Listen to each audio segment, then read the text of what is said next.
Next on Arizona 360, Arizona's border gets reinforcements from the National Guard, and it's not the first time. So what stands out about this deployment? Funding is an issue, as well as recruitment challenges. Plus, going beyond the headlines about the caravan of migrants traveling through Mexico. This is not a storming of the border.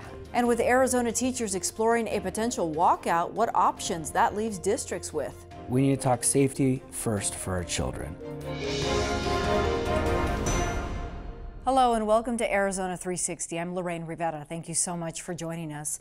The same week teachers threatened to strike, Governor Doug Ducey announced a way to give them a 20% raise they demand. He wants the legislature to pass a 9% raise next school year, along with gradual raises annually that would add up to a 20% increase in pay by the 2020 school year. By the beginning of the 2020 school year, the projected average teacher salary will be $58,130. This proposal came one day after teachers staged walk-ins across Arizona. They demonstrated outside campuses before classes began. Organizers with the group Arizona Educators United said this week they may announce a walkout if their request went ignored. Governor Ducey said he would work with lawmakers on a final budget in the coming days. He will also meet with educational community leaders about his plan, and that includes Pima County Superintendent of Schools Dustin Williams. Shortly before the governor released his proposal, we asked Williams to explain how dollars currently make their way into the classroom. In our office, we'll distribute about $1 billion a year to all the districts in this area. And those dollars are distributed based on enrollment. Yep, they're based on enrollment. It's all the federal taxes, bonds, overrides, all goes over to Phoenix, goes to Phoenix, is sent down to our office, and we distribute it out to the districts, and those districts then have local control on those monies. Governor Ducey has continued to say that more dollars have been pumped into K-12 education. Is that true in Pima County? In some sense, yes. The amount of dollars pumped in, not enough. Not nearly enough. We need a lot more. Schools have basically two pots of money that they work with. One is going to be the management and operations, one's going to be capital. So one pays for all the people in the schools.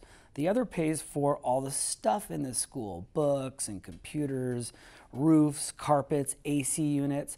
That pot is called a capital pot. The other one is the M&O. The capital pot has been stripped away for a long time. And really, really bad the last 5 years, and those schools need those dollars. So what happens is the schools are forced to use the M&O for everything. Right now, the priority for how we fund education in the state is not where it needs to be. We need to really think about a really good, solid, sustainable funding mechanism and probably implement what we don't want to hear a lot of, but is a small education tax, and do it in a diversified way. That's really fair for businesses and income taxes, and look at something that's going to make sense so we can fund both those pots, so we can make sure that the schools have air conditioners, make sure they have bus drivers, new buses, counselors, and then most important is that champion in front of our children, which are our future, those teachers. And right now we've got vacancies and people are leaving because the dollars just aren't there to live. We've had walkouts in other parts of the country. We've had walk-ins here, specifically in Arizona, over the last week. It sounds to me like there's a strike brewing. I would venture to say that's very true. My fear is that this goes into a full-blown strike. And then what happens is we have to say, number one, if we don't have teachers in the classroom, we need to talk safety first for our children. And they can't show up to school without supervision. So districts will be forced to close these schools. And then we have to come and say to our parents, what is your plan with your employer for your child to be home all day? And what if this lasts all May? That could be detrimental to our entire community. Nobody obviously wants that, but you can see that the people are beginning to speak. Teachers have asked for a 20% raise. How realistic is that? It's a very realistic ask. It's about, let's call it $750 million. We have a $10 billion budget. From 2008 to today, we've lost out on $126 billion in taxable revenue. There's money on the sideline, but if we don't have a way to tax it in a meaningful and ethical and fair way, those are dollars that we can't get in there. So is it possible to do it? Absolutely, 100%. It can be done. And, you know, statewide, it wouldn't be a huge burden.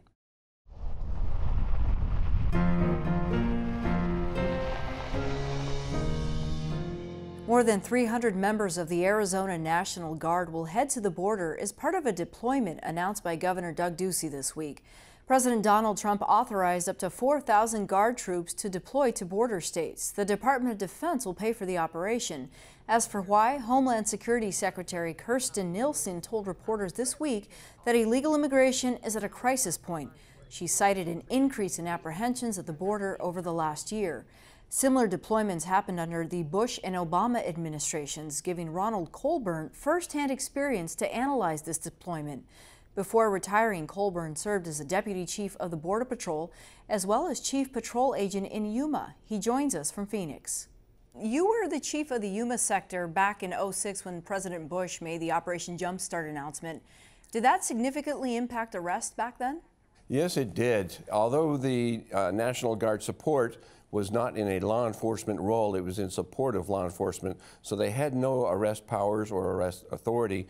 But just having 900 National Guardsmen there supporting us administratively, in our maintenance shops, performing what the military would call LPOPs, listening posts, observation posts, basically lookouts, where the smugglers could look across the Colorado River. Sometimes even here in Arizona, we forget part of our border is a river boundary. And they could see the National Guard watching them as they were watching the National Guard. So it had such a deterrence that by 2008, we had reduced cross-border crime by over 90%. Today in Arizona, we have more than 4,000 Border Patrol agents along the U.S.-Mexico border in both Tucson and Yuma sectors combined. Will a few hundred more troops make a difference? Absolutely. Right now, because of the challenges administratively with the intake, processing, and maintenance of persons that have been arrested or turned themselves in asking for refugee or asylum status, it can take hours to days for the processing. So 5 years ago, I don't think the Border Patrol would have imagined themselves changing diapers and mixing formulas for children, and yet they find themselves now not patrolling the border, but working intensively in processing centers. You know, we often hear that from people who live directly on the border, that the border would be more secure were agents actually on the front line. You're saying they're having to be pulled away for other duties in the agency? Yes, that is currently what is going on. Hundreds are doing mission support type work, meaning they're not patrolling the border and they're not in a security or arrest mode or defending America's borders. They're performing mission support work. As I understand it, per Congress, there should be something like 22,000 agents under the umbrella of Department of Homeland Security directly on the border. Can you tell me about staffing? Is it below that figure right now? Currently, it is about 18,500 in that approximate area. So yes, it is about 3,500 below the required staffing level by Congress. Not the fault of the Border Patrol. If they could hire them fast enough and train them to deploy them, they would. Funding is an issue, as well as recruitment challenges. Why is it so hard to recruit and retain agents to work for the Border Patrol? Well, you may recall back in 2006, during Operation Jumpstart, it was part of a hiring initiative in which the Border Patrol was mandated to hire 5,000 personnel. To get 5,000, we had to have sign on the dotted line intent by about 160,000 interested applicants. So fast forward to today, it's that difficult, if not more so. I would estimate they will have to make contact and get positive response back from about 200,000 people, about half of whom won't follow through. And then about half of those will not pass the initial tests and background investigations. So you can see by halves, by the time they get to the academy, you may put through 6,000 or 8,000 to get your 5,000 graduates. Is this just a temporary fix? I mean, eventually these guys will have to go home. Since the 1980s, there has been at least what I would call a static presence of National Guard. They've been to that rodeo. They know how to plan for it, how to deploy the personnel. They will be useful. Every body that is sent to the border and put to work, whether they're turning a wrench in a bay, repairing government patrol vehicles, or they're actually a lookout along the border or working in the communications center, they're going to be useful. And that will, as President Bush once put it, it's badges back to the border, meaning that for each National Guard person, theoretically, that comes on the line at the border, a badged, uniformed Border Patrol agent with the authority of arrest can go back out into the field and patrol the border. The proclamation to deploy the National Guard to the border came days after President Trump sent a series of tweets about a caravan of several hundred migrants traveling north in Mexico from Central America. President Trump accused the caravan of trying to take advantage of DACA while calling on Mexico to stop them from reaching the U.S. This migration is an annual event. We learned more about its origins from Elizabeth Oglesby, an associate professor with the University of Arizona Center for Latin American Studies. This is a caravan that has been going on for about 7 years. It's called the Via Cruces Migrante, and what that means is the Station of the Cross for migrants. And so it generally takes place around Easter week. And that is because in Latin America, there's a custom of public processions during Easter week, so people can relate to that. It also brings up the issue of the plight of migrants from a humanitarian perspective. So it links to religious ideas about care for the poor and the desperate. Is part of the mission to come to the United States? Mostly it's a way to help provide safe passage for the migrants through Mexico, as well as draw attention to their plight, the reasons why they are fleeing their home countries, and the conditions that many migrants face as they transit through Mexico. This is not a storming of the border. And again, only a small percentage of the group will actually come all the way north. Many people never intended to come all the way to the United States. Last year, I believe 150 came to the border, so that's about 10% of the overall caravan.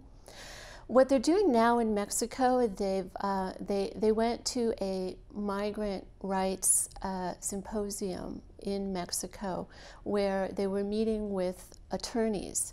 And what those attorneys are doing is interviewing the migrants to see whether they have a credible claim for asylum.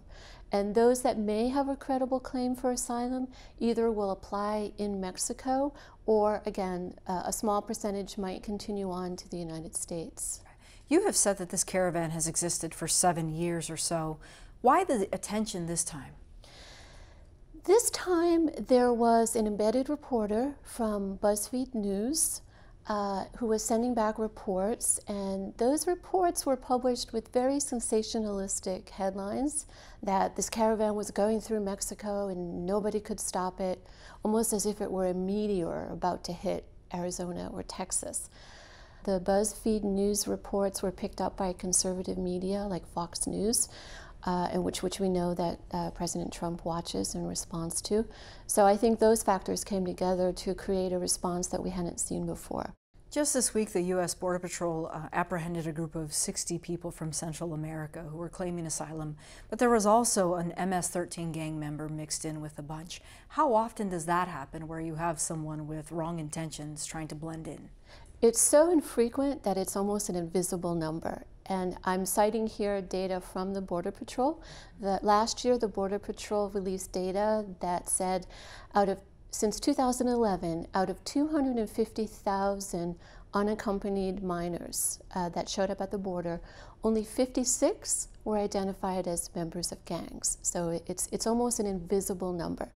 According to Customs and Border Protection, since 2012, agents have apprehended about 160 unaccompanied minors believed to have gang affiliations.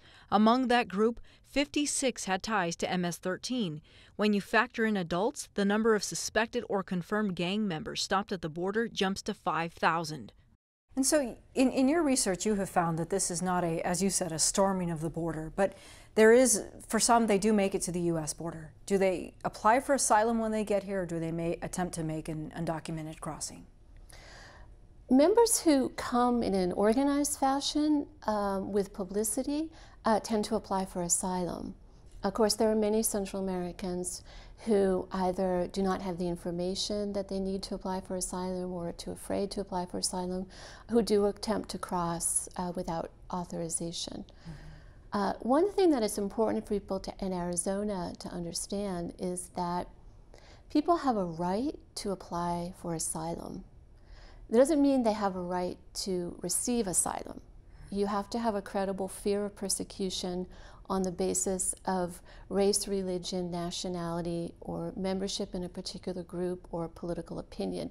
So not everybody from Central America will receive asylum, but according to international and national law, people have the right to apply for asylum at our border. So the fact that Central Americans are showing up at the border asking for asylum is not in and of itself a breach of any law. In fact, it is entirely legal and it is entirely what should happen.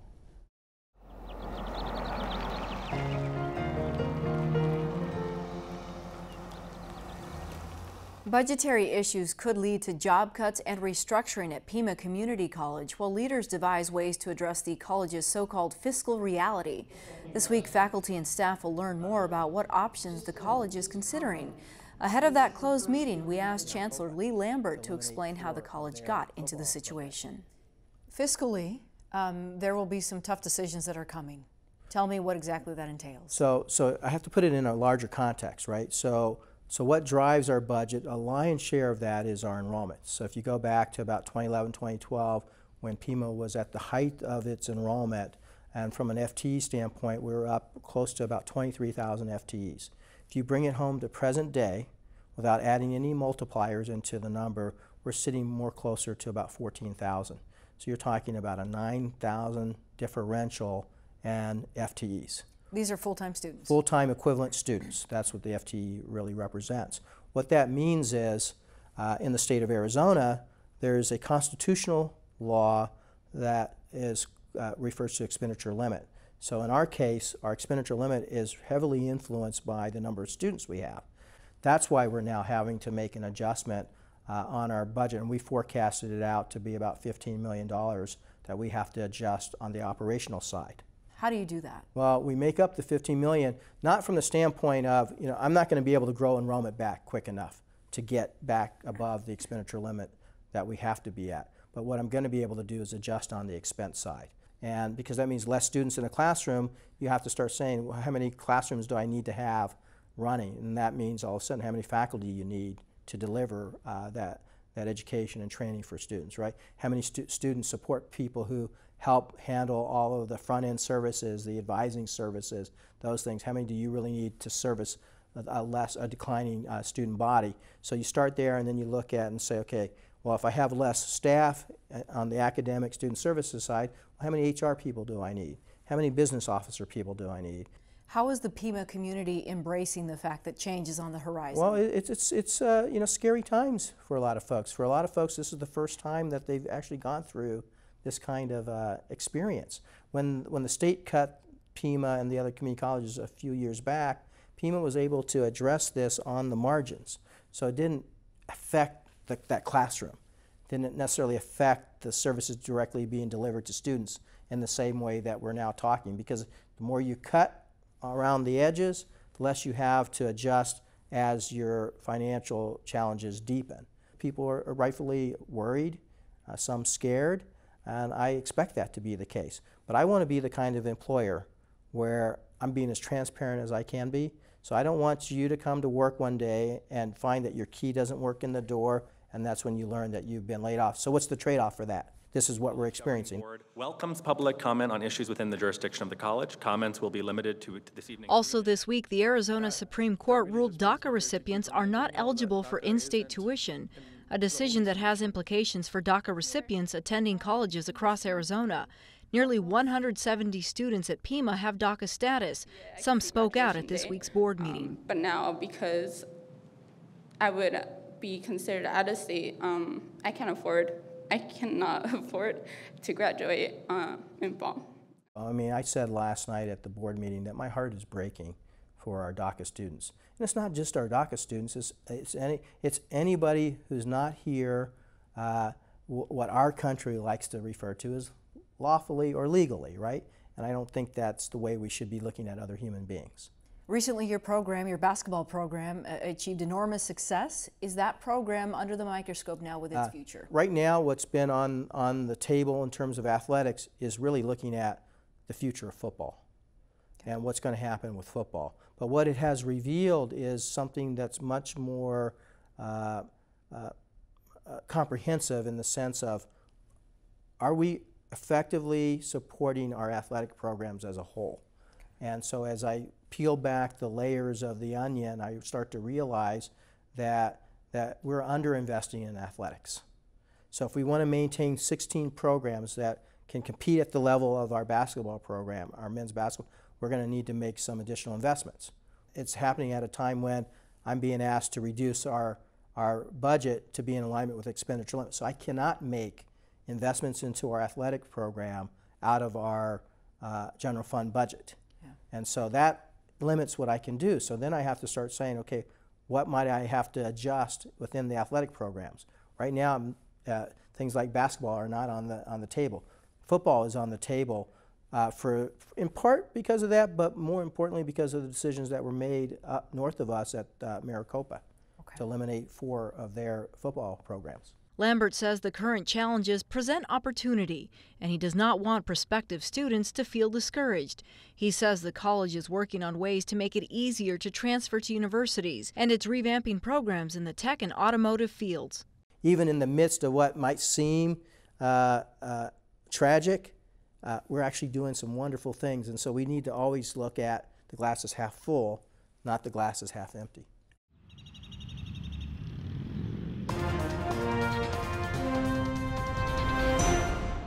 For Your Vote 2018, candidates are busy fundraising for their campaigns.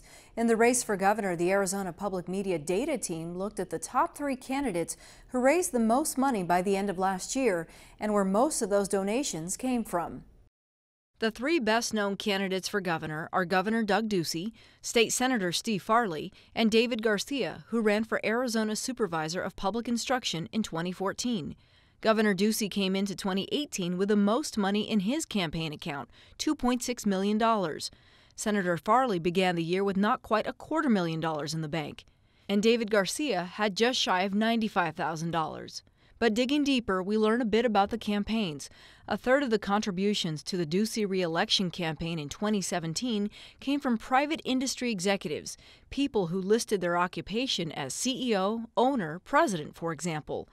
The amount that group gave was close to $800,000. For candidate Farley, that group donated about $65,000, making up 13% of Farley's total last year. Executives gave Garcia $40,000, making up 8% of his donations. All 3 candidates had one thing in common. Retirees are either the number 1 or number 2 largest group giving them money. With Steve Farley, retirees made up a third of his donors. Officials with AARP say those numbers are not surprising because retirees tend to be politically engaged. The data also show where candidates get their money. Our team looked at all donations but focused on in-state contributions. The red on the map represents zip codes where people contributed to one of the gubernatorial candidates in 2017. Paradise Valley and Scottsdale are where the majority of Ducey campaign donors live. Steve Farley draws heavily from his Tucson legislative district. David Garcia draws most heavily from the urban center of Phoenix and Tempe, which traditionally leans Democratic. As conventional wisdom goes, the candidate with the most money usually wins. However, research from the University of Arizona School of Information indicates the emergence of a new type of campaign currency on social media. A few weeks ago, we spoke to Professor Yotam Shmargad, who explained how certain endorsements on Twitter potentially swayed voters in federal races. All we're seeing is that if you're at a financial disadvantage, and on average the people who share your message are popular, they have a lot of retweets, they have a lot of favorites on their own posts, then you can do better at the polls. In some cases, people actually overcome and win in a race where they're at a financial disadvantage, but usually it just gets you closer and closer. Money still outweighs social media. President Trump, he's very active on Twitter, so if you get him involved. I mean, you're almost well ahead of any competition. Yeah, you know, I have not seen Trump in there as a big hub for people. That's not to say that he's not in the data set. It's a large data set and we haven't gone through everything, but we've started by looking at races that you'd expect would go one way and ended up going another way, and seeing who the influencers in those races were, and Donald Trump has not appeared there. It's a lot of accounts that you wouldn't expect. So just off the top of my head, like Chat Revolve is one account that pops up all the time. Some of these accounts are a little bit less obvious. But they have the potential to really cause an impact to an election. Yeah, what our data is showing is that there are these sort of silent hubs that, and they're not silent in some ways because they have a lot of followerships and their messages get shared. But there's also this sort of broader question, which is, are these endorsements reflecting just things that are happening on Twitter, or are they reflecting some more traditional media exposure that's associated with these endorsements or that is created as a result of these endorsements? Here, Arizona is a conservative stronghold. Are we seeing any candidates or anybody of note yet that has sort of aligned themselves with perhaps President Trump that's given them some traction in their campaign? I think it's too early to tell how well people are going to do. I mean, we haven't even run into the primaries yet. I think once the August rolls around, then we'll start seeing who the major players are, and you know, I'll be looking very carefully at their social media behavior. So here we are in the spring. We'll have a special election later this summer, and then come the August primaries. What are you seeing as far as trends are concerned for social media here in Arizona? The big stories around social media right now are not so much around endorsements, but around targeted advertising. So the counter to what I've been talking about, which is, you know, if you don't have money, you can use social media to close the gap. There's the other side of it, which is that social media can actually be used to overwhelm a financially disadvantaged competitor simply because you have more resources to personalize and target messages to particular constituents. So I think we're going to see quite a bit more of that. Arizona Public Media's Christopher Conover and Zach Ziegler looked into campaign finance reports in Arizona's gubernatorial race for a 5-part series on money and politics on NPR 89.1.